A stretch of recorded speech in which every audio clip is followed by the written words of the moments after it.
অমিত শাহ চক্রান্তের ব্লুপ্রিন্ট তৈরি করছে।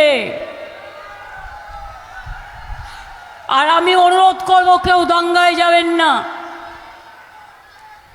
কোন গদ্দারের কথা শুনে, এটা বিজেপির প্ল্যান আপনাদের মধ্যে উস্কে দেওয়া। কালকে মালদায় একটা ঘটনা ঘটেছে, তাই নিয়ে সিবিআই দিয়েছে সুপ্রিম কোর্ট, এনআইএ দিয়েছে। রাজ্যের যাদের শোকজ করেছে আমার কিছু বলার নেই, কিন্তু পুরো স্টেটকে একটা মালদার ঘটনা দিয়ে রাজ্যকে যেটা বদনাম করা হয়েছে একটা আন্দোলনের জন্য। আন্দোলন করতেই পারেন, সেটা শান্তিপূর্ণ। যাদের গায়ে হাত দেবেন না, যাদের কাছে কেউ যাবেন না দয়া করে।